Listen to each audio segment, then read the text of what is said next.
Hey everyone, welcome to another macro photography video. So it is just after 5:30 in the morning and I've come out to the forest on this kind of cool misty morning to a location where about a week ago I saw a whole bunch of blue damselflies. And they're quite difficult to photograph during the day, damselflies, because they're very active.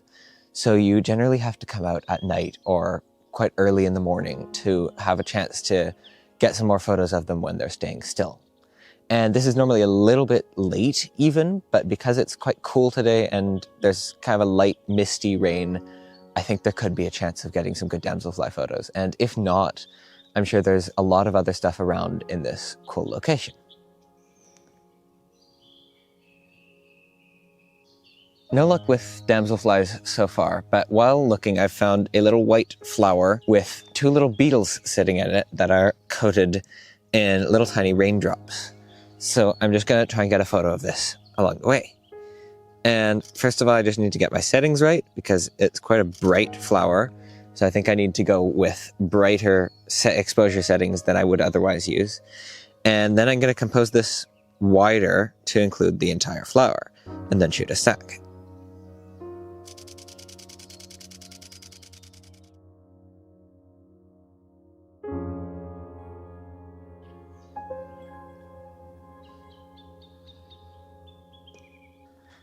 It's still not exactly what I'm looking for, but on a leaf here I've found a little woodlouse, which is staying quite still, and usually I photograph these under logs, so I think it could be kind of interesting to get a shot of one sitting on a dewy, raindrop-covered leaf.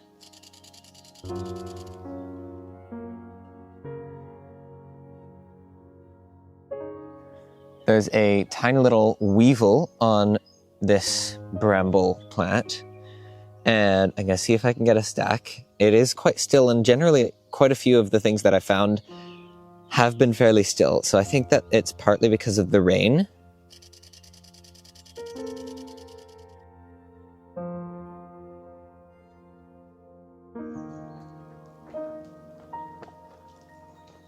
So yeah, I have checked basically every spot where I can think of to spot damselflies down by the water, and I've not found any. And maybe this is also because of the rain. I'm not sure if they go deeper into the reeds when it rains because there was a very heavy rain last night.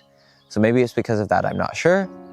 But in any case, I have found a couple of other subjects and I'm just going to keep looking around. There's very close by a bigger sort of open dry grassland area. So hopefully I can find a few other things to photograph, even though what I was really hoping for, damselflies, do not seem to be here.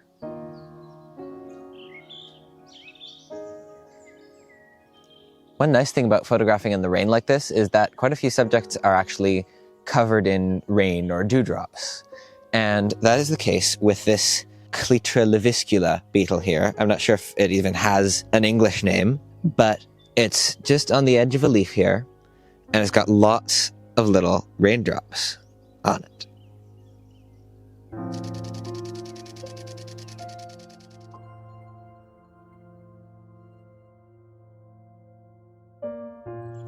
Like in my last video, actually, I've found a bunch of aphids on this.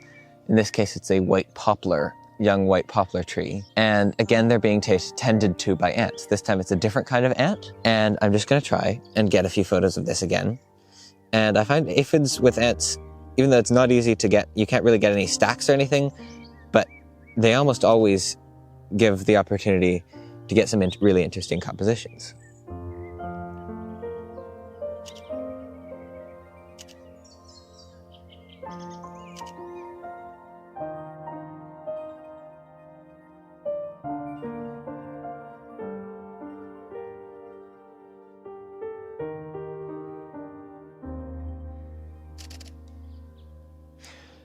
So right here I found another subject that I think could be quite nice covered in raindrops, which is a 7-spotted ladybird. And I'm just going to see if I can get some stacks while it's still staying still. And this looks really nice with all of the raindrops sort of refracting the spots on its back and everything.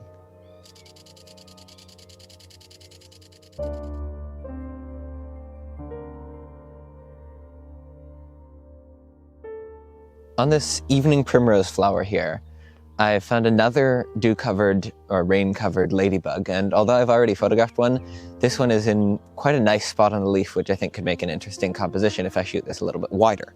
So I'm just going to frame up this shot and then take a little stack.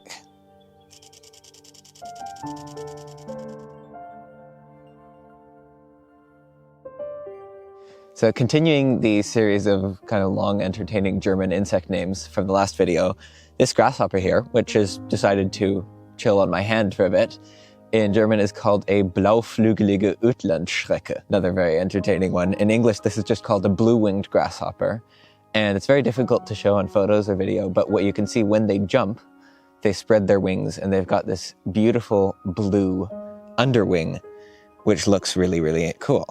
So I'm going to try and get some photos. It's very jumpy, this one, so I'm not sure if I can get any more than a few quick single shots, but I'll see what I can get to at least show you how cool this species looks.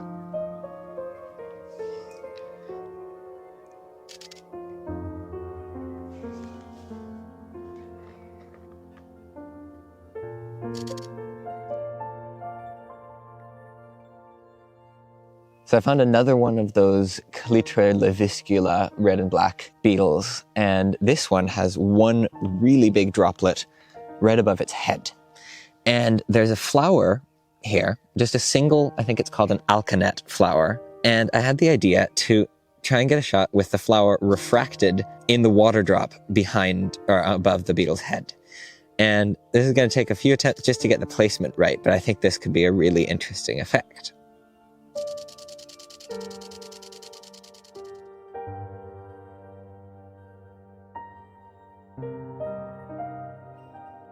On one of the many yarrow flowers, I found some kind of little rhopalid seed bug. I'm not entirely sure on the species.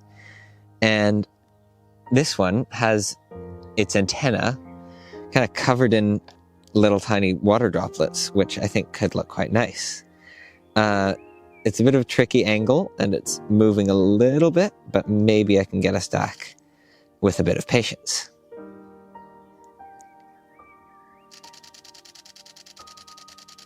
Nope.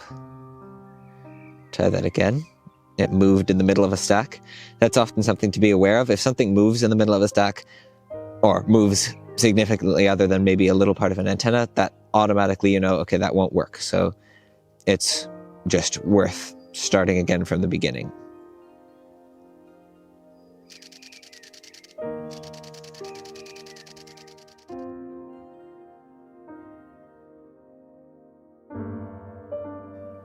So here I found what is definitely the most exciting find for me today so far, which is a tiny little sleeping bee of some sort. I'm not 100% sure on the species, but there's a few different kinds of bees that when they sleep basically clamp onto the tip of a bit of grass or onto a leaf and stay sleeping like that right at the end of a tip of a grass.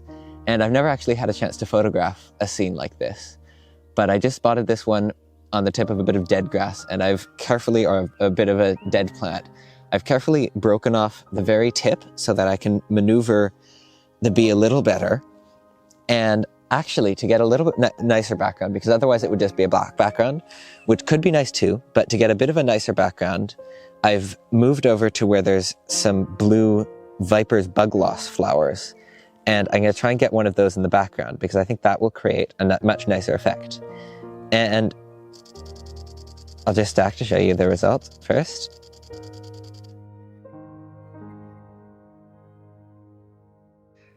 Some people use like background cards or microfiber cloths or something like that to go in the background to get a bit more of a splash of color.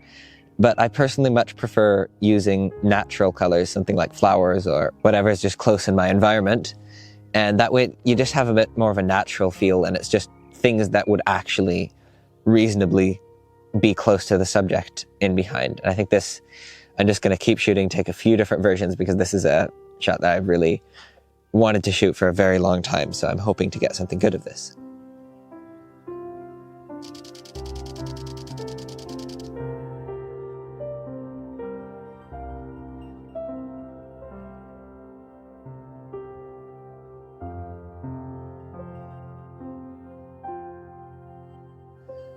All right, so I think that's a good place to end that. I'm really excited about those bee shots. And although I didn't actually find any damselflies before, which is kind of the only reason or the main reason that I came out today, I think that's one of the nice things about macro photography is that even if you come out looking for specifically one subject, you'll almost always be able to find something entirely different, but just as interesting if you don't manage to find that. So I'm excited to show all of the photos that I managed to get today. And yeah, thank you very much for watching, and see you in the next video.